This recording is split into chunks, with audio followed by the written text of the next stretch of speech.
Em um reino muito, muito antigo, onde as torres do castelo eram tão altas que pareciam sustentar as nuvens com seus topos, e os telhados das casas na cidadezinha a seus pés há muito estavam cobertos de um musgo verde macio, a vida corria tranquila e compassada.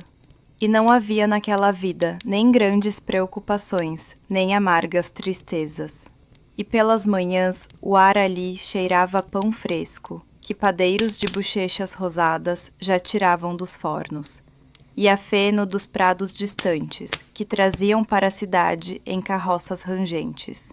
E os únicos sons que quebravam a paz da manhã eram o martelar ritmado na forja, onde o bom ferreiro ferrava os cavalos do rei, e o arrulhar suave dos pombos sob os telhados de telha. O sol naquele reino nascia preguiçosamente, sem pressa. Primeiro, dourava as agulhas mais altas do castelo, e só depois inundava lentamente com sua luz quente as ruelas estreitas e pavimentadas de pedra. E então as boas donas de casa colocavam nos peitoris das janelas vasos com gerânios escarlates, como se sorrissem para o novo dia. À noite, quando do rio soprava um ar fresco e a névoa, nas janelas, uma a uma, acendiam-se as luzes das velas. E então parecia que na terra haviam-se acendido suas próprias estrelas domesticadas, quentes e nada espinhosas. E governava aquele reino um rei bom, mas já velho e de cabelos brancos. E por isso toda a vida no castelo e ao seu redor seguia seu curso estabelecido, sem guerras nem sobressaltos. E o próprio tempo naquele reino parecia cochilar à sombra das tilhas seculares que cresciam junto aos muros do palácio. E ninguém se importava com ele. E bem acima de toda essa agitação pacífica, na torre mais alta do velho castelo, vivia uma moça chamada Anya. E ela era quieta e discreta, como um ratinho do campo.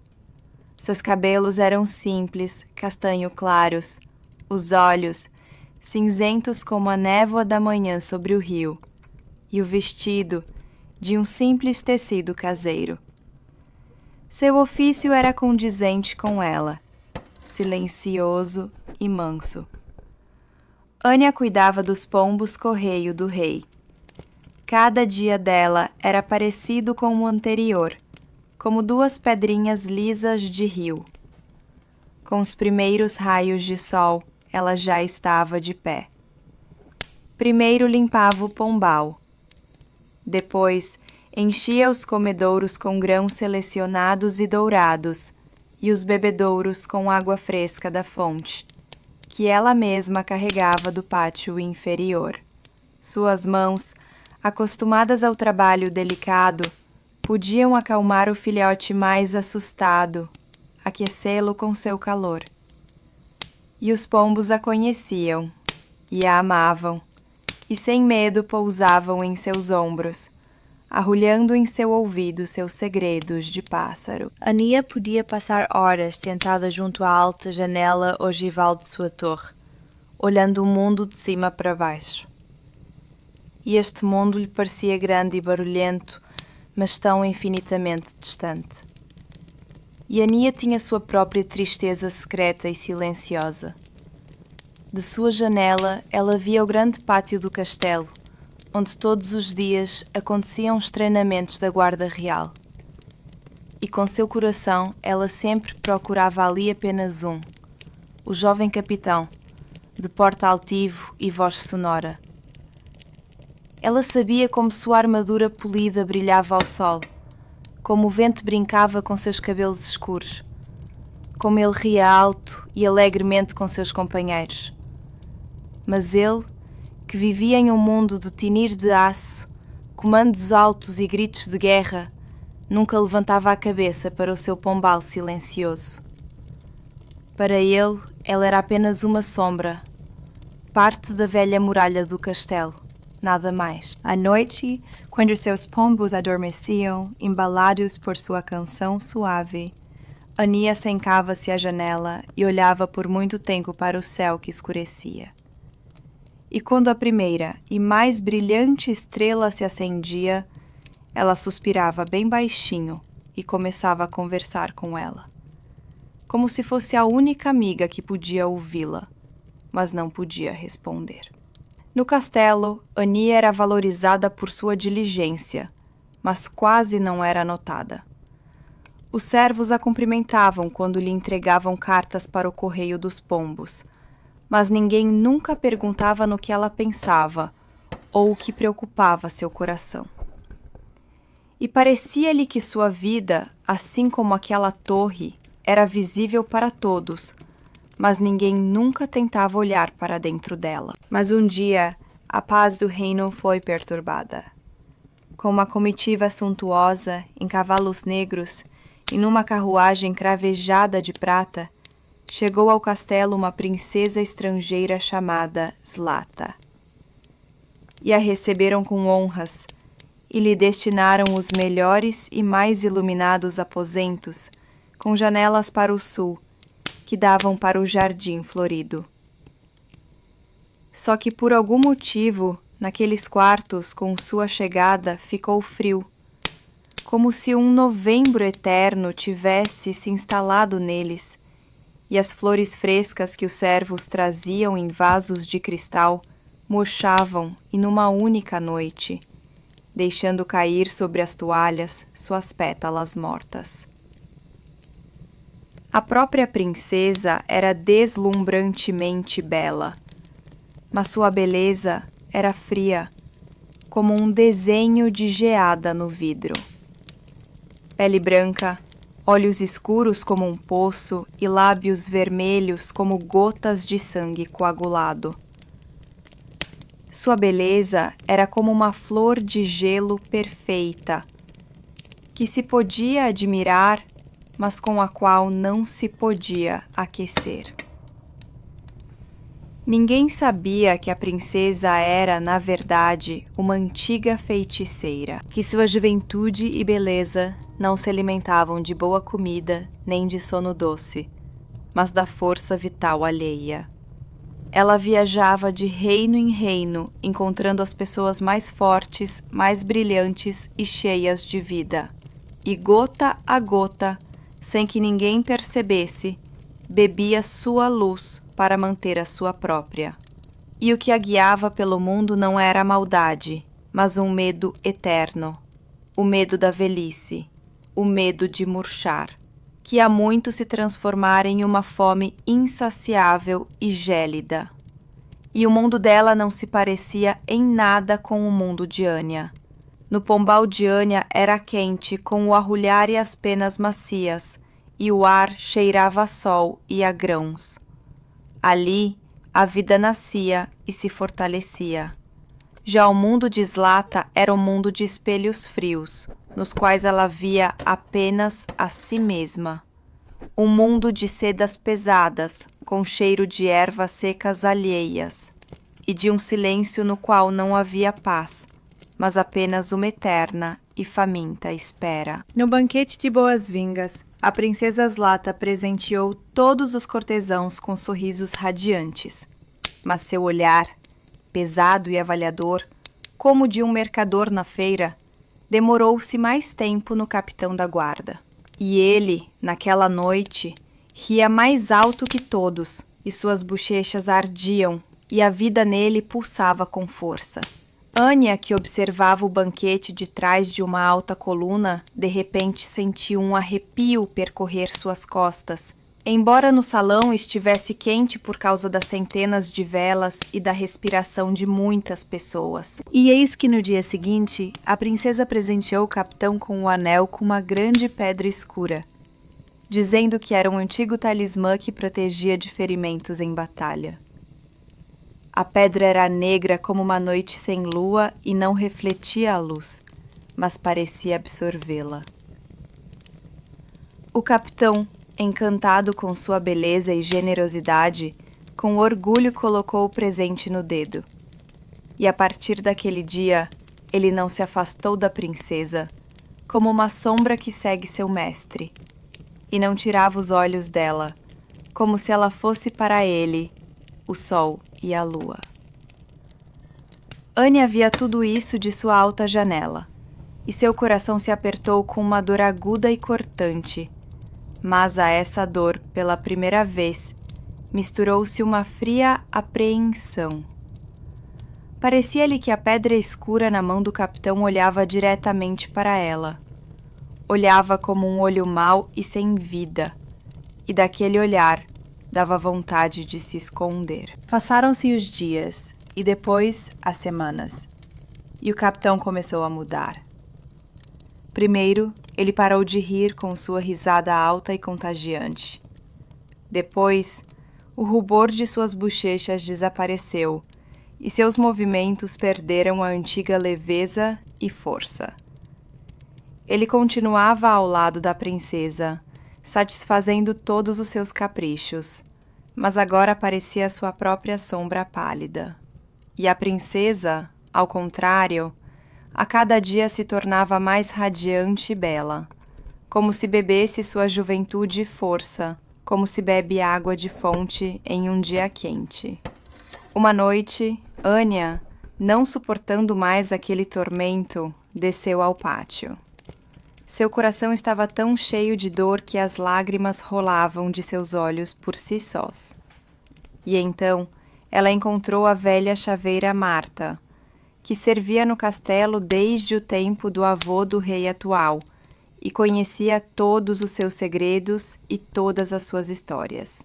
Vendo os olhos chorosos da moça, a sábia anciã pegou-a pela mão e a levou para um canto tranquilo, atrás do velho estábulo.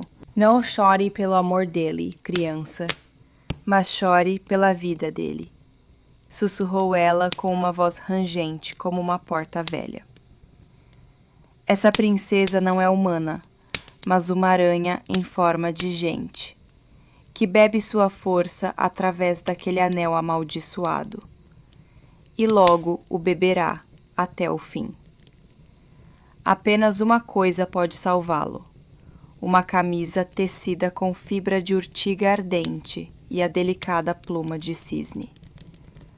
Somente um trabalho assim, regado com lágrimas puras e aquecido por um amor verdadeiro, pode quebrar os feitiços sombrios. E naquele momento, Anya parou de chorar. As palavras da anciã não a assustaram, mas, ao contrário, acenderam uma chama em sua alma. Sua tristeza silenciosa, que por anos viveu em seu coração, transformou-se em uma determinação forte como o aço. E Anya entendeu que seu amor não era um infortúnio, mas uma tarefa. Ela fez uma reverência profunda à velha chaveira e, sem dizer uma palavra, voltou para sua torre. Agora ela sabia o que devia fazer, e o caminho de Anya não a levou para além de altas montanhas, nem para florestas densas. Sua provação tornou-se o próprio trabalho, e o campo de batalha, seu pombal silencioso. Ela se trancou em sua pequena torre, como em uma cela, confiando o cuidado de seus amados pássaros a um jovem e ágil ajudante. Sua casa, que fora seu consolo e sua prisão, agora se tornaria sua oficina e o lugar de sua façanha silenciosa. Esperando que o castelo adormecesse e a lua solitária se acendesse no céu, Anya se esgueirou até o fosso do castelo. Ali, na sombra úmida das velhas muralhas, crescia uma ortiga alta e ardente. Ela sabia que tinha pouco tempo e, tomando coragem, estendeu as mãos para os caules escuros. Mas mal tocou o primeiro deles, centenas de agulhas de fogo cravaram-se em suas palmas. A moça gritou com a dor inesperada e cruel, mas teimosamente continuou a arrancar os caules duros. E cada ortiga cravava-se em sua pele com fogo, como se a própria planta não quisesse entregar sua força para uma causa nascida da tristeza humana. Voltando para sua torre, Ania chorou amargamente. Ela olhava para suas mãos queimadas e trêmulas. A pele estava vermelha e coberta de bolhas brancas, e parecia que estavam em chamas. A dor era tão forte e a tarefa tão insuperável que o desespero deslizou para seu coração como uma serpente fria. Ela pensou que nunca conseguiria, que era fraca e insignificante demais e que o capitão estava condenado. Estava pronta para largar tudo e apenas chorar silenciosamente à janela novamente. E então, através das lágrimas, ela ouviu um pio baixo e lastimoso. Um dos filhotes, o menor e mais inexperiente, havia caído do ninho e jazia no chão de pedra frio, tremendo de medo e do frio da noite. E no mesmo instante, Ania esqueceu sua dor. Em seu coração não havia mais lugar para o desespero, apenas para a compaixão. Franzindo a testa com ardência nas palmas, ela pegou com cuidado o pequeno e trêmulo novelo em suas mãos feridas, aqueceu-o com seu sopro e, subindo em um banco, devolveu-o com cuidado ao ninho, para junto da mãe. O filhote imediatamente se acalmou, escondendo-se sob a asa quente. E Ania ficou de pé, no meio de sua torre, e as lágrimas em suas bochechas já haviam secado. E no momento em que o filhote se viu no calor do ninho, e seu coração parou de tremer de medo, a pomba-mãe virou sua pequena cabeça e olhou para Ania. Em seus olhinhos, escuros como contas, não havia medo nem reprovação. Havia neles uma compreensão silenciosa, de pássaro. Ela arrulhou em agradecimento, voou do ninho e empurrou com o bico para as mãos da moça a pena mais macia e delicada de seu peito, uma pluma mais branca que a primeira neve e mais leve que a brisa de verão. E não foram necessárias palavras. No silêncio que se seguiu, Ania de repente entendeu tudo. Ela entendeu que a urtiga ardente, como a qualquer ser vivo, não se pode aproximar com força e pressa. Não se pode tentar vencê-la. É preciso paciência. É preciso cuidado. É preciso respeito. E ela entendeu no silêncio do pombal uma verdade simples: que a dor mais ardente não recua diante da força, mas diante da ternura paciente. O dom mágico não era a pluma em si, mas o pensamento que veio com ela. Era a sabedoria da própria natureza, que falava com ela através de um simples pássaro. Ania pegou a pluma com cuidado, e pareceu-lhe que ela aqueceu sua palma queimada. E então veio um segundo pensamento, claro como água de fonte. Ela de repente entendeu que a pluma de cisne, que ela coletaria gota a gota perto do lago, era necessária não apenas para a maciez da camisa, mas também para a cura, tanto para o capitão quanto para suas próprias mãos. Para criar um remédio para outro, é preciso primeiro curar as próprias feridas. A pomba, tendo cumprido seu dever, voltou silenciosamente ao ninho para seus filhotes.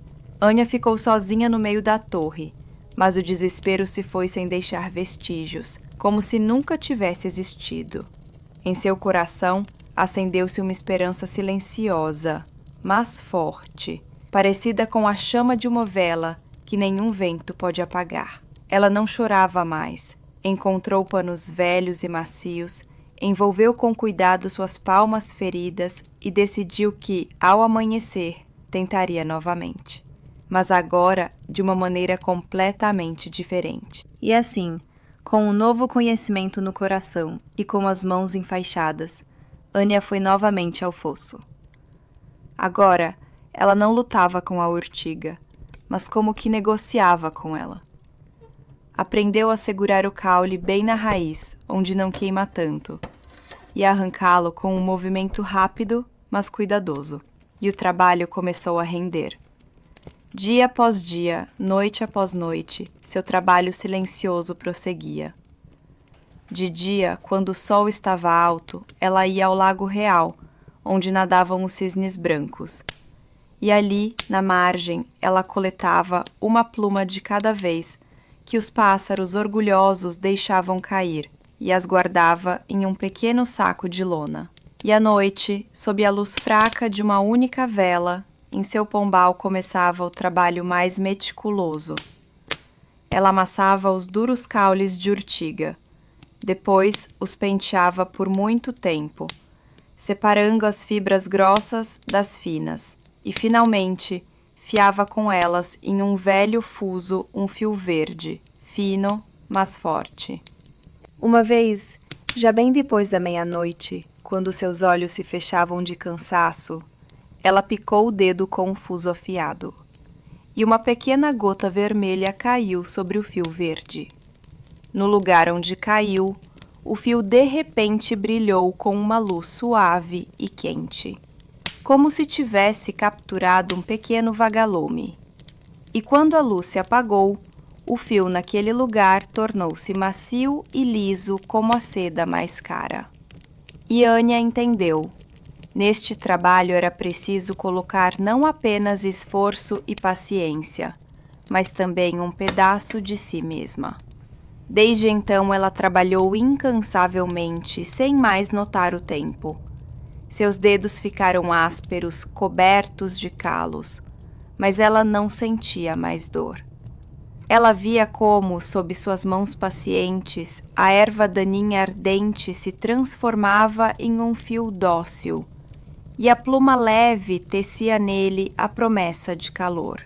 E essa pequena vitória diária lhe dava mais força do que comida e sono. Às vezes, na hora mais silenciosa da noite, a porta de sua torre rangia suavemente. Era a velha chaveira Marta que vinha. Ela não dizia nada, apenas colocava sobre a mesa uma jarra de leite fresco e um pedaço de pão. E ficava sentada em silêncio em um canto, olhando para a chama da vela e para as mãos ágeis da moça. E essas visitas silenciosas eram para Anya um apoio maior do que quaisquer palavras de consolo, porque naquele silêncio ela sentia que não estava sozinha. E então, quando a camisa de urtiga e pluma estava quase pronta, faltando apenas costurar uma manga, a princesa Zlata suspeitou de algo. Ela não sabia o que era, mas sentia como uma força silenciosa e luminosa, dia após dia, se opunha a seus feitiços sombrios, impedindo-a de beber completamente a vida do capitão. E sua maldade tornou-se fria e afiada como o vento de inverno. Uma noite, quando a lua se escondeu atrás das nuvens, a feiticeira lançou sobre o castelo o mal do sono. Não era um sono comum, mas um torpor pesado e pegajoso, ao qual não se podia resistir. Os guardas adormeciam em seus postos, deixando cair as lanças. As criadas caíam no chão ao lado das camas de seus senhores. Até o cozinheiro adormeceu, com a cabeça mergulhada em uma tigela de massa. O castelo inteiro mergulhou em um silêncio mortal e antinatural. Esse mal do sono chegou também à alta torre. Anya sentiu suas pálpebras de repente pesarem como chumbo, e o fuso em suas mãos tornou-se pesado como uma pedra. E o sono a atraía. Sussurrava-lhe sobre o descanso.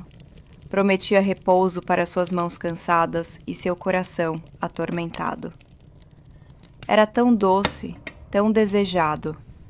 Ela quase cedeu, deixando o fuso cair no chão, e sua cabeça já se inclinava sobre o peito. Mas então ela ouviu um arrulhar baixo e preocupado. Eram seus pombos. Sobre eles, criaturas puras de Deus, os feitiços malignos não tinham efeito. Eles não dormiam. E a lembrança deles, de seu rebanho silencioso, foi como uma picada. Anya pegou a agulha mais afiada de sua cesta e picou levemente o dedo. A dor aguda e viva afugentou a doce sonolência. Para não adormecer novamente, ela começou a cantarolar uma canção de ninar, a mesma que sua mãe cantava para ela na infância. E seus pombos, ouvindo a voz familiar, começaram a arrulhar baixinho em resposta. E sua canção suave, entrelaçando-se com o arrulhar ritmado deles, teceu ao seu redor um véu invisível, um casulo de sons suaves, através do qual nenhuma sonolência, por mais escura que fosse, conseguia penetrar.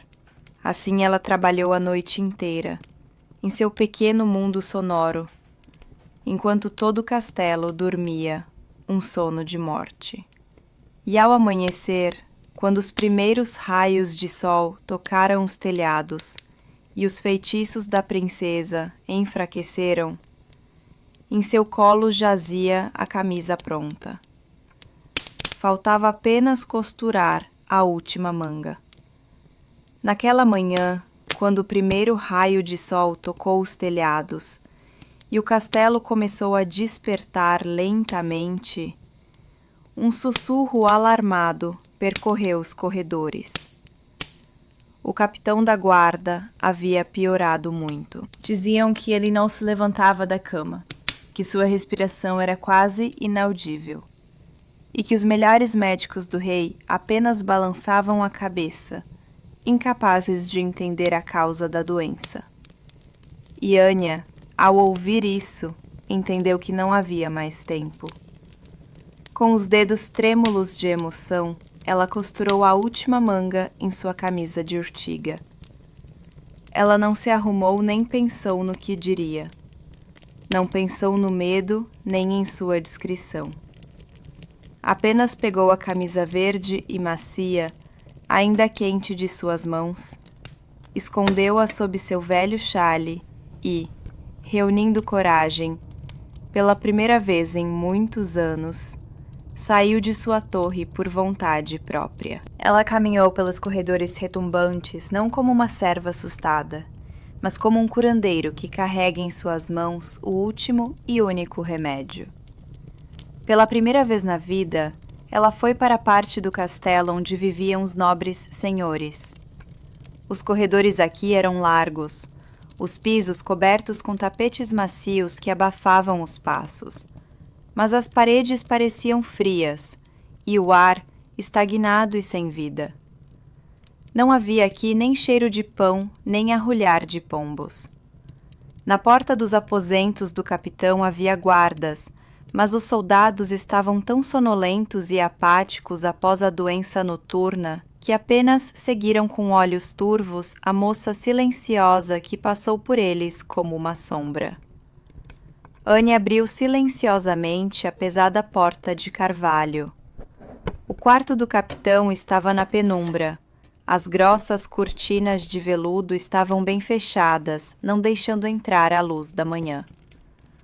O ar estava pesado e abafado, como em uma cripta. Na grande cama conducel, pálido como um lençol, jazia o capitão.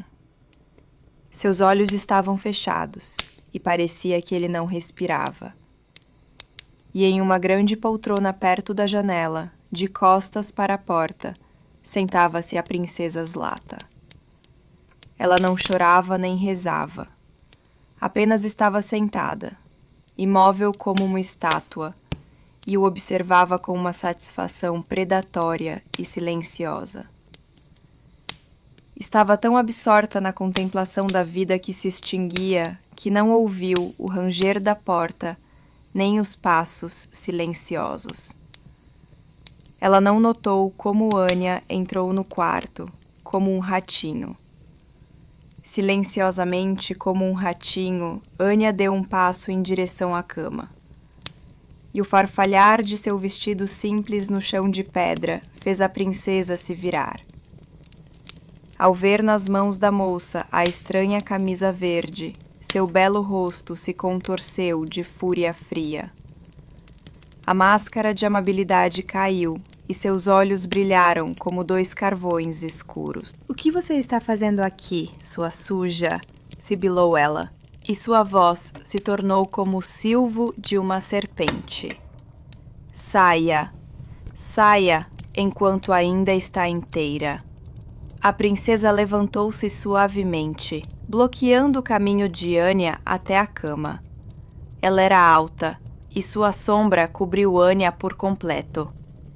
"Ele é meu", disse ela, e em sua voz ressoou o aço.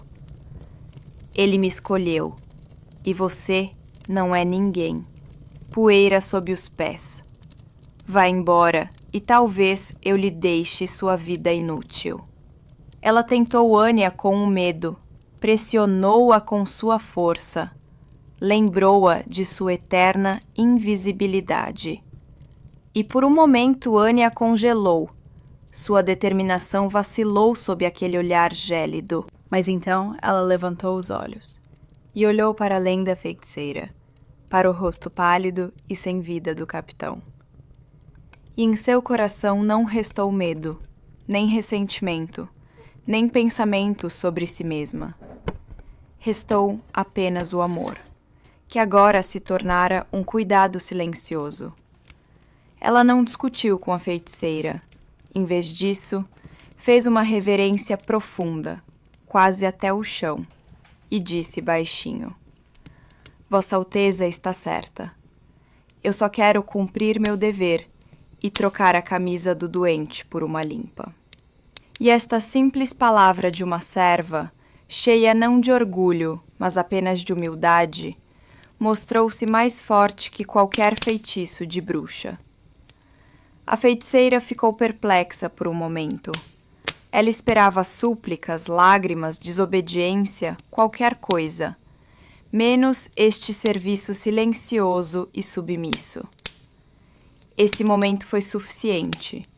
Enquanto a princesa estava confusa, Anya aproximou-se rapidamente da cama e, com cuidado, ternura, como se estivesse envolvendo um bebê, vestiu o capitão com sua camisa. Assim que o tecido de urtiga e lágrimas, aquecido pelo amor e pela pluma de cisne, tocou sua pele, ele brilhou com uma suave luz verde, enchendo o quarto sombrio com o brilho de um prado primaveril. E no mesmo instante, o anel com a pedra escura na mão do capitão rachou com um estalo seco e se desfez em pó preto. A princesa Zlata gritou, um grito selvagem, agudo, e esse grito estava cheio não tanto de raiva, mas de dor e impotência. Sua beleza começou a desmoronar como o gesso seco de uma parede velha, revelando um rosto enrugado e mau. Um momento depois, em seu lugar estava apenas uma velha corcunda e antiga, em roupas ricas, mas já apodrecidas. E essa velha, amaldiçoando tudo no mundo, saiu correndo do quarto, do castelo, e desapareceu para sempre. E no mesmo instante, como se apenas esperasse por isso, o sol que se escondia atrás das nuvens encontrou uma brecha nelas. E um único raio, quente e dourado, atravessou as cortinas fechadas e pousou diretamente no rosto do capitão, enchendo o quarto sombrio de luz viva. E o capitão respirou fundo, até o fundo dos pulmões, como se bebesse aquele ar da manhã após um sono longo e terrível, e abriu os olhos. Seu olhar estava claro e lúcido, sem qualquer névoa de doença. Ele lentamente percorreu o quarto com os olhos, como se o estivesse reconhecendo de novo, e parou em Anya, que estava em pé silenciosamente ao lado de sua cama, com lágrimas brilhando em suas bochechas. E pela primeira vez na vida, ele a viu de verdade. Ele não olhou para seu vestido simples, nem para seus cabelos castanho claros, mas olhou diretamente em sua alma. E em seus olhos cinzentos como a névoa da manhã, ele viu as longas noites sem sono, a dor das mãos queimadas e a coragem desesperada de seu coração amoroso. Ele estendeu lentamente sua mão, ainda fraca, e tocou a palma dela.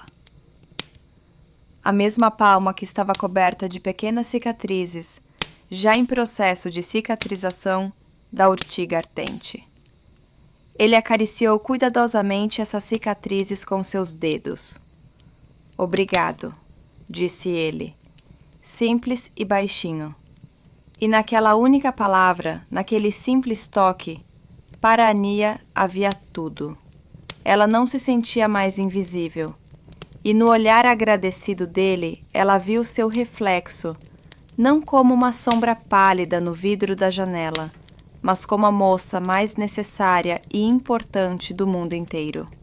Sua longa e silenciosa dor de amor não correspondido se foi, porque o amor, que se tornou uma façanha, deixou de ser dor e se transformou em uma força silenciosa e luminosa. Passaram-se alguns dias.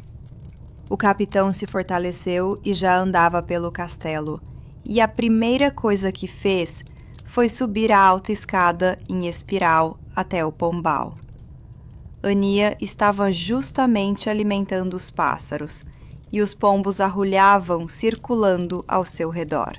Ele não disse palavras grandiosas, não começou a explicar nada. Ele simplesmente se sentou no banco de madeira ao lado de Ania e observou por muito tempo, em silêncio, como ela, com sua mão ferida, jogava grãos nos comedouros. E naquele silêncio havia mais compreensão e ternura do que nas mais ardentes declarações. E sobre a princesa estrangeira, no castelo logo se esqueceram completamente, como se ela nunca tivesse existido.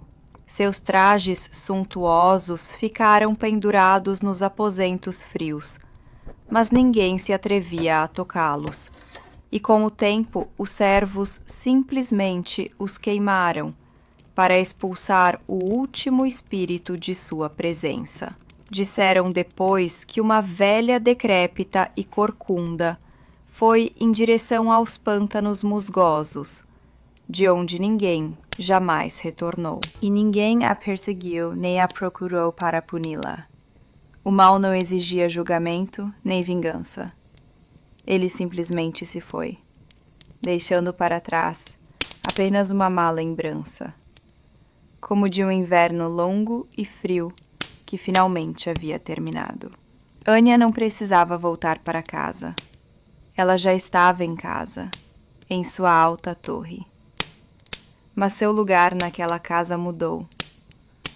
Agora, quando ela descia ao pátio para buscar água, os servos e guardas não apenas acenavam para ela, mas a olhavam com um respeito silencioso. A velha chaveira Marta, ao encontrá-la, não a levava mais para o lado, mas apenas acenava com a cabeça em aprovação e sorria bondosamente com suas rugas. Ania deixou de ser uma sombra. Ela continuava a cuidar de seus pombos, mas agora todos no castelo sabiam que nas mãos silenciosas daquela simples moça vivia uma força mais resistente que espadas e armaduras. Um dia, o capitão veio novamente ao seu pombal. Ele observou por muito tempo em silêncio como ela tratava a asa de uma pomba que havia brigado com o falcão, e como seus dedos se moviam com ternura e segurança. E então pediu baixinho: "Ensina-me. Eu quero entendê-los como você." E Ania, sorrindo, pegou um punhado de grãos dourados do saco e o colocou em sua mão grande e forte, que estava acostumada a segurar o pesado punho da espada. E ele, que antes olhava apenas para a frente, para o campo de batalha, ou para os lados, para seus soldados, agora estava de pé e olhava para cima, para o mundo silencioso dela sob o telhado.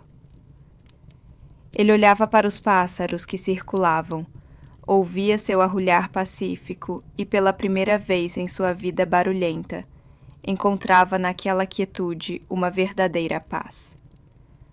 Assim seus dois mundos, um barulhento, de aço e ordens, e o outro silencioso, de arrulhar e ternura, finalmente se encontraram e se tornaram um só.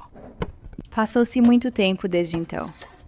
A primavera substituiu o inverno, e depois da primavera veio o verão quente. E um dia, o capitão da guarda tomou como esposa a silenciosa columbófila Anya. E em seu casamento todo o castelo festejou, desde o velho rei até o mais jovem ajudante de cozinha. Não houve naquele banquete discursos suntuosos nem juramentos grandiosos, mas apenas uma alegria silenciosa e luminosa. O bom rei, vendo a felicidade deles, presenteou-os com uma pequena e acolhedora casa com um jardim à beira do rio e um novo pombal, o mais bonito de todo o reino, com janelas entalhadas e um telhado de telha. E viveram felizes para sempre. Ele não buscava mais a glória ruidosa nos campos de batalha, mas encontrava sua principal alegria nas noites tranquilas ao lado da esposa, em seu sorriso sereno e no arrulhar pacífico dos pássaros. E ela nunca mais se sentiu solitária e invisível, porque seu silêncio agora estava preenchido de amor e compreensão. E o amor deles era como aquela camisa, tecida da dor superada e do mais terno cuidado, aqueceu-os até a velhice profunda.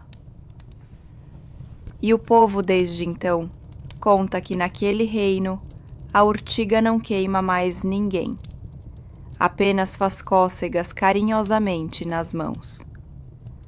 E os cisnes, a cada ano na primavera, deixam na margem do lago sua pluma mais macia e mais branca, em memória da moça silenciosa, cujo amor mudo se mostrou mais forte que os mais sombrios feitiços, e cujas mãos bondosas ensinaram a todos que a verdadeira força não está em palavras grandiosas, mas em um coração paciente. E este é o fim do conto.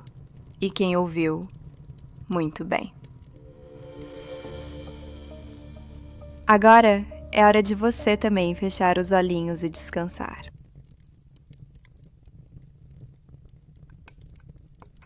Viveram uma vez pessoas em um reino sobre o qual hoje nem lendas restam. E esse reino estava espremido entre colinas sonolentas que sempre dormitavam sob um cobertor de névoa, e montanhas severas, que com seus picos grisalhos sustentavam o próprio céu. E nesse reino havia uma pequena cidade, famosa por seus artesãos. A vida nela corria tão suave e sem pressa quanto um riacho corre por pedras lisas, sabendo de antemão cada uma de suas curvas. Como os primeiros galos, os padeiros acordavam, e pelas ruelas flutuava o aroma de pão quentinho. Durante o dia, em suas oficinas iluminadas, os tecelões teciam linho, liso e resistente. E até tarde da noite, os martelos batiam nas forjas, forjando o ferro forte. E reinava naquele reino um rei, bom, mas já grisalho e velho. E ele tinha uma única tristeza, que como uma sombra pesava em seu coração: sua amada filha. Nessa mesma cidadezinha, na sua rua mais silenciosa, onde o velho calçamento de pedra estava polido até brilhar por milhares de passos, havia uma oficina minúscula. Acima da porta não havia placa alguma, e apenas um fino fio de fumaça, que de vez em quando subia da chaminé, indicava que lá dentro pulsava a vida. E naquela oficina vivia um sapateiro chamado Jacob. Ele era um homem já não jovem, quieto e sem pressa. Desde a juventude ele mancava de uma perna, e por isso sempre andava devagar, com a cabeça um pouco inclinada, como se escutasse a própria terra.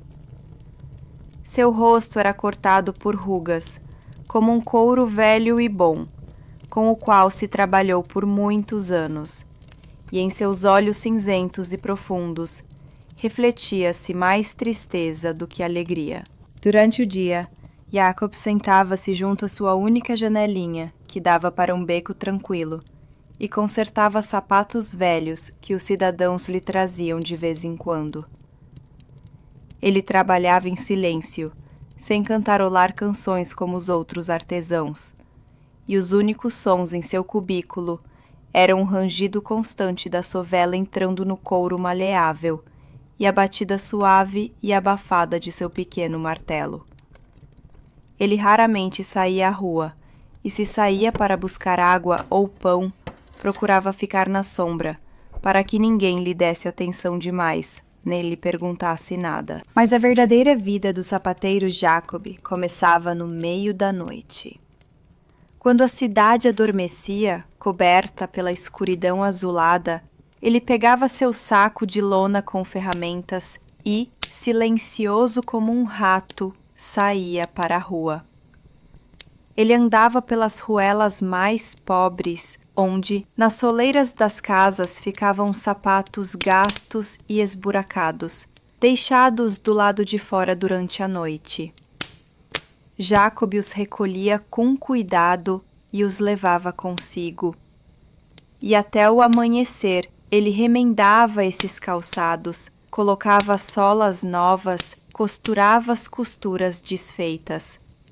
E fazia isso com tanto amor silencioso, com tanto cuidado em suas mãos ásperas, que os sapatos não se tornavam apenas resistentes, mas melhores e mais ajeitados que novos.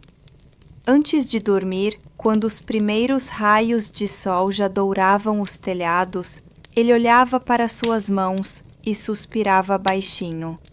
E suspirava tão pesado que até o velho grilo atrás do fogão se calava por um instante, escutando sua tristeza silenciosa.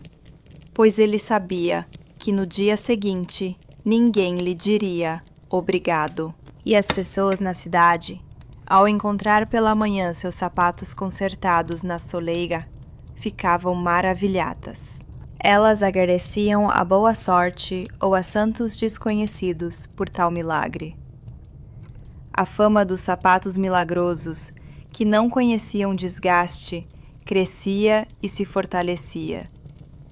E o chefe da guilda dos sapateiros, o rico e orgulhoso mestre Otto, ao ouvir essas histórias na praça do mercado, apenas ria por baixo de seus bigodes fartos, aceitando a admiração alheia como se fosse sua por direito. Ele se considerava o melhor artesão de todo o reino. E eis que um dia o curso tranquilo da vida na cidade foi interrompido. Pela rua principal, com os cascos do cavalo batendo no calçamento, galopou o arauto real em um corcel negro. Ele parou na praça do mercado, onde sempre havia gente, e tocou sua trombeta de cobre tão alto que o som se espalhou por todos os becos, chegando até a janela silenciosa de Jacob. E quando o som cessou, o arauto desenrolou um pergaminho e leu o decreto real. Dizia ele que a princesa Isolda, a única filha do rei, adoeceu de uma melancolia desconhecida.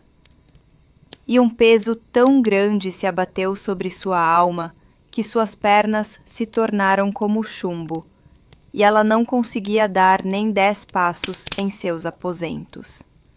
E então, o velho rei prometeu dar metade do reino e a mão de sua filha ao artesão habilidoso que costurasse para ela sapatinhos nos quais se pudesse andar até o fim do mundo, sem machucar os pés até sangrar. Jacob ouviu cada palavra de sua janela, e seu coração se apertou não pela promessa de recompensa, mas por uma amarga pena da princesa.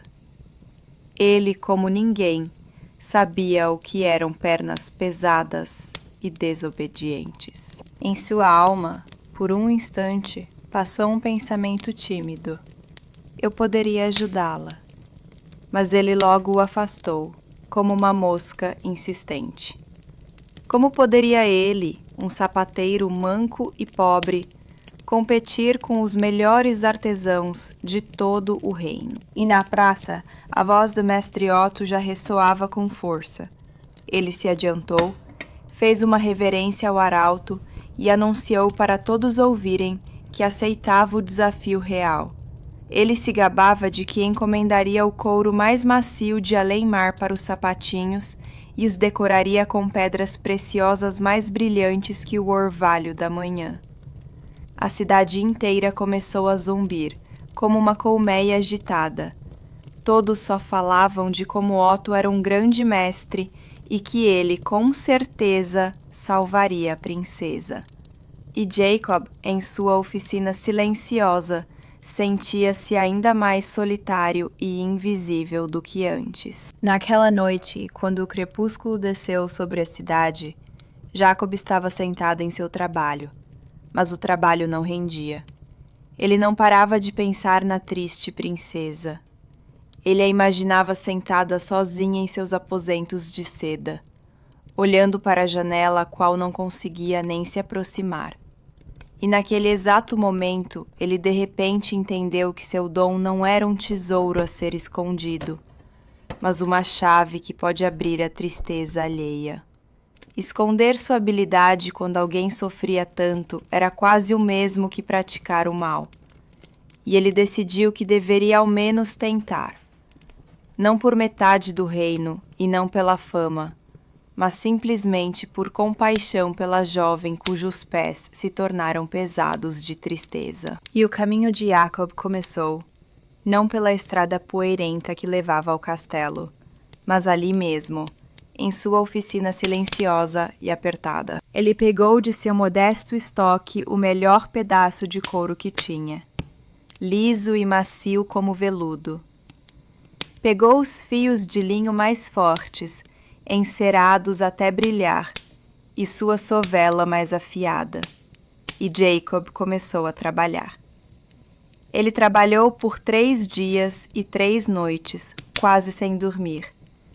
Durante o dia, o sol que espiava pela janela o ajudava, e à noite ele acendia sua única lamparina a óleo, e sua pequena chama dançava nas paredes, como se estivesse viva. Ele colocou nesse trabalho toda a sua habilidade, tudo o que aprendeu ao longo dos anos. Cada ponto era reto, cada curva era perfeita. E então, no final do 3º dia, os sapatinhos estavam prontos. Ficaram excelentes, tão bem feitos e resistentes, que qualquer artesão invejaria. Bonitos, elegantes, eles repousavam em sua bancada, e os raios do sol poente brincavam em sua superfície lisa. Mas Jacob os pegou nas mãos e seu coração gelou. Ele sentia seu peso, sua forma impecável, mas não sentia vida neles. Não havia milagre neles. Eram apenas sapatos muito, muito bons. Mas não podiam curar a tristeza e levar sua dona ao fim do mundo.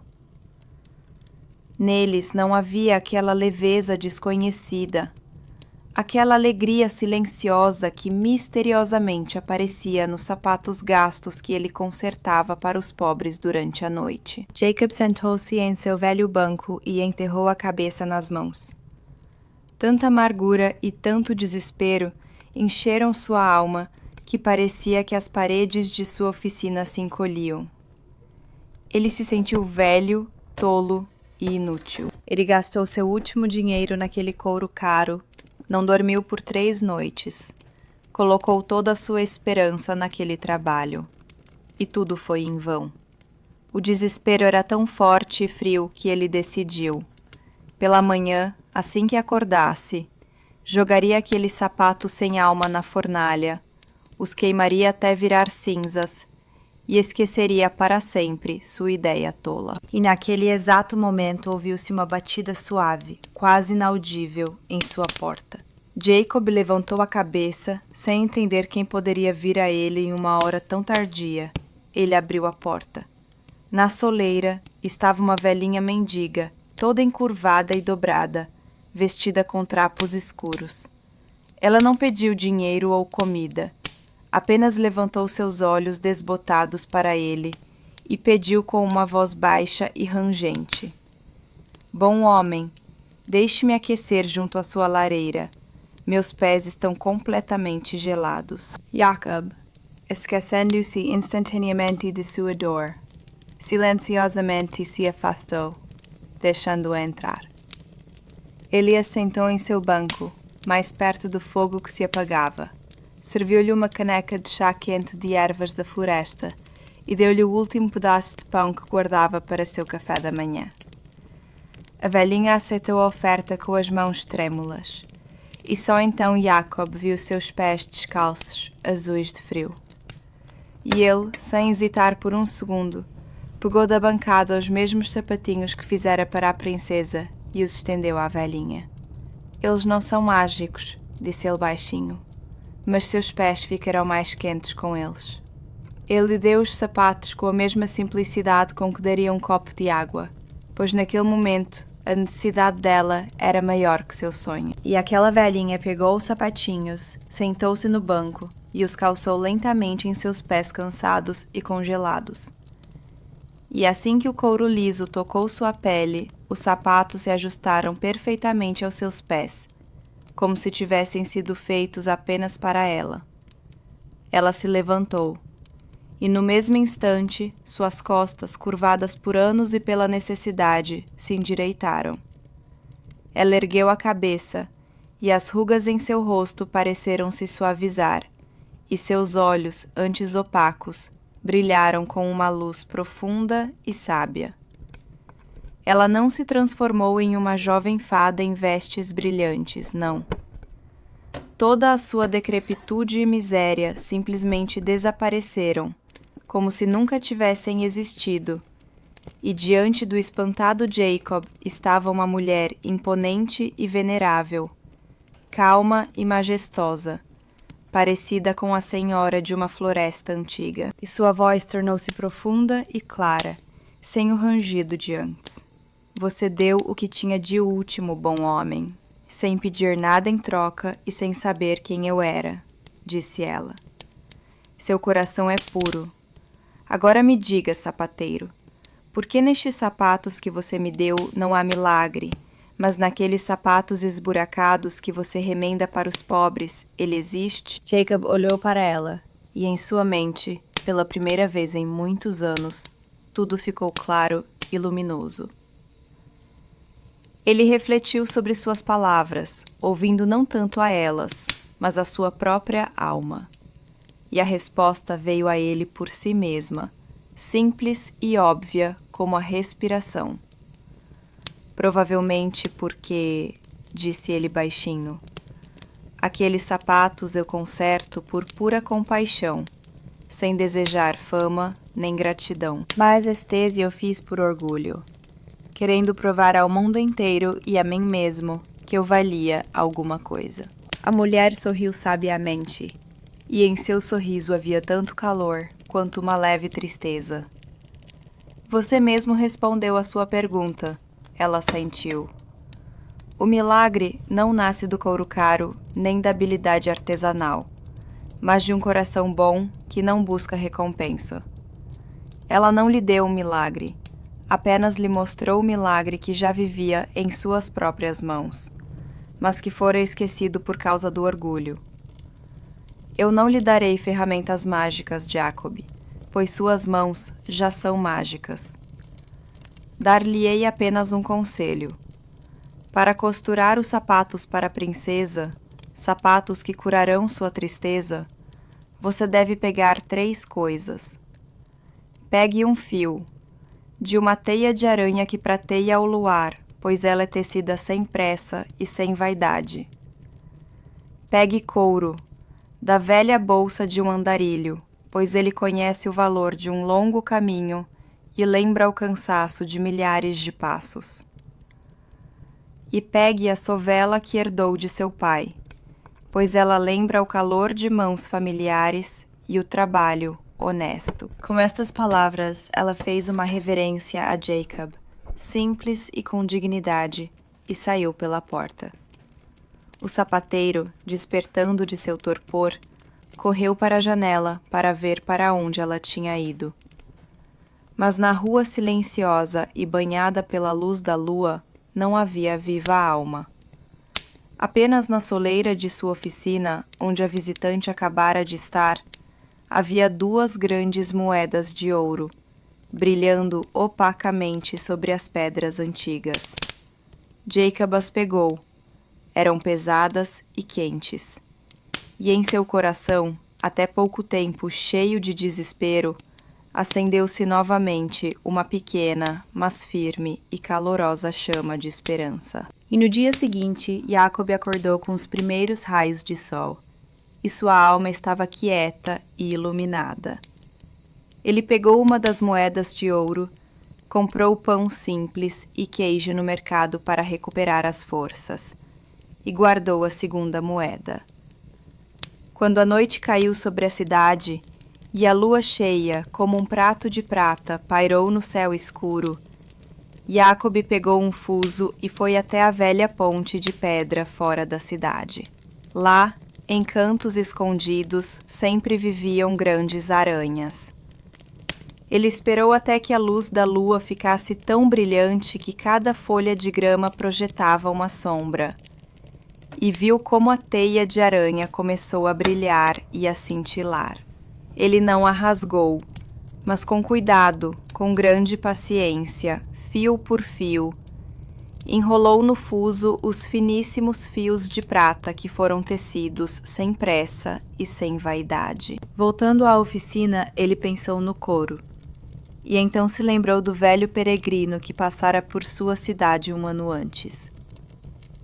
Jacob havia consertado de graça suas botas, destruídas na estrada, e o andarilho, em agradecimento, deixou-lhe sua velha e gasta bolsa de viagem, dizendo: "Não tenho mais nada, mas que ela lhe sirva."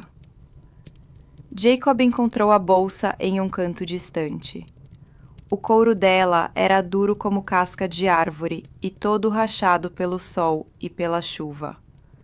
Mas o sapateiro não se desesperou.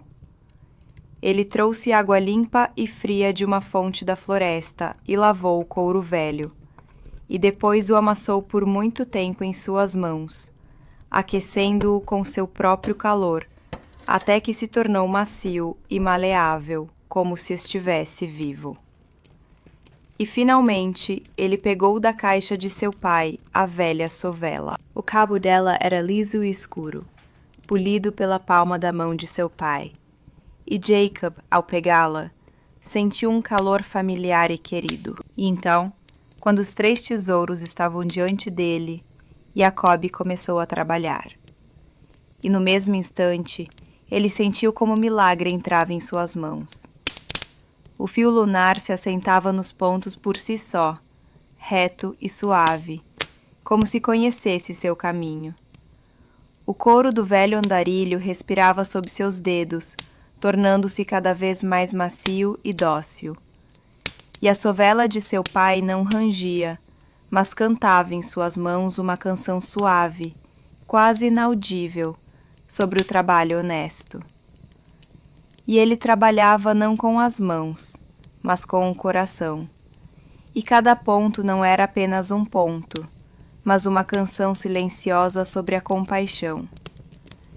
Ele não sentia fome nem cansaço, apenas a alegria clara e calma da criação, que enchia sua pequena oficina até o teto. Por mais 3 dias e 3 noites ele trabalhou. E quando o trabalho foi concluído, em sua bancada repousavam sapatinhos como o mundo nunca vira. Eram de aparência muito simples, sem uma única pedra, sem um único ornamento, mas pareciam brilhar de dentro com uma luz suave e perolada, e eram tão leves que, se uma brisa entrasse pela janela, certamente os levaria consigo, como 2 folhas de outono. Jacob os pegou nas mãos e entendeu. Ali estava o verdadeiro milagre. Ele os embrulhou cuidadosamente em um pedaço de linho branco e limpo e, apoiando-se em seu fiel cajado, pela primeira vez sem medo ou dúvida, saiu para a rua e caminhou lentamente pela estrada que levava ao castelo real. E no salão do trono estava barulhento e cheio de gente, como em uma feira. Cortesãos em veludo e seda, ricos mercadores e nobres artesãos, todos se reuniram para assistir à competição. E então, o mestre Otto, orgulhoso e pomposo, foi para o centro do salão. Servos trouxeram em uma almofada de cetim sua criação, sapatos de couro, branco como a neve, cravejados de diamantes tão pequenos e brilhantes que ofuscavam os olhos e lançavam centenas de reflexos iridescentes nas paredes. Um suspiro de admiração percorreu o salão. E então os guardas deixaram Jacob entrar no salão. Ele caminhou lentamente, mancando e apoiando-se em seu cajado, vestido com seu casaco simples e remendado. Quando ele parou e desenrolou seu modesto embrulho de linho, um riso baixo percorreu o salão, como o sussurro de folhas secas. Em contraste com o luxo brilhante de Otto, seus sapatinhos simples pareciam pobres e sem graça. O rei franziu a testa, e o mestre Otto, aproximando-se de Jacob, sibilou em seu ouvido, como uma serpente.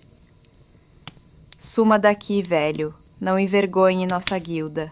Aqui, pegue esta bolsa de ouro, será suficiente para o resto de seus dias. Pegue e vá embora, e que eu nunca mais o veja. E ele enfiou na mão de Jacob um saquinho pesado e tilintante. Diante do sapateiro estava uma escolha: pegar o dinheiro, voltar para sua oficina silenciosa e viver o resto da vida com fartura e no anonimato de sempre, ou resistir até o fim e dar uma chance à sua criação. Mas Jacob nem sequer olhou para o ouro. Ele soltou a bolsa da mão e ela caiu no chão de pedra com um baque surdo. Ele olhou para além de Otto, para além do rei, diretamente para a princesa. Ela estava sentada em sua alta cadeira, pálida e indiferente como uma boneca de cera, e seus olhos não expressavam nada. E então Jacob fez uma reverência e disse com uma voz baixa, mas clara, que ecoou por todo o salão silencioso: Vossa Majestade, eu não trouxe estes sapatos para competir.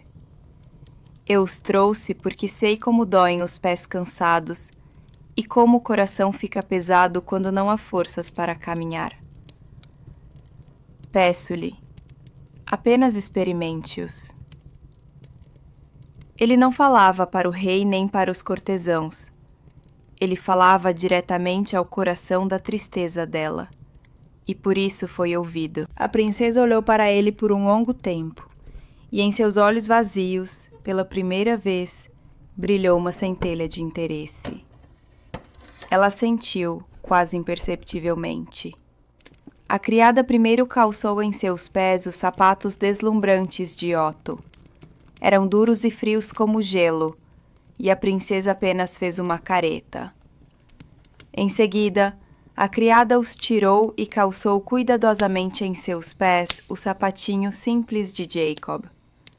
E assim que o couro macio tocou sua pele, a princesa respirou fundo, como se despertasse de um sono longo e pesado.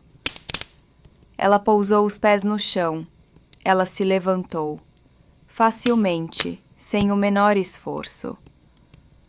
Ela deu um passo incerto, depois um segundo, e de repente começou a girar pelo salão, leve e etérea como uma borboleta. E em seu rosto pálido floresceu o primeiro sorriso feliz e luminoso em muitos meses. O milagre havia acontecido, mas ele não nasceu da magia, e sim de um cuidado sincero e desinteressado, que se mostrou mais forte que qualquer melancolia. E a princesa, rindo, correu para a alta janela ogival, que estava fechada há muitos meses, e a abriu de uma vez. E no salão do trono, antes abafado e escuro, Entrou um vento fresco, com cheiro de ervas e de sol. E junto com o vento, uma luz solar brilhante inundou o salão, e de repente, todos tiveram a impressão de que o veludo nas paredes ficou mais vivo, o ouro nas colunas mais puro, e o mundo ao redor mais gentil e luminoso. E o riso da princesa ecoou por todo o castelo, como um sininho de prata, afugentando a velha tristeza. O mestre Otto ficou no meio do salão, vermelho de vergonha e raiva, sem ousar levantar os olhos. O velho rei olhou para ele com um olhar longo e sábio, e não o executou, nem o jogou na masmorra.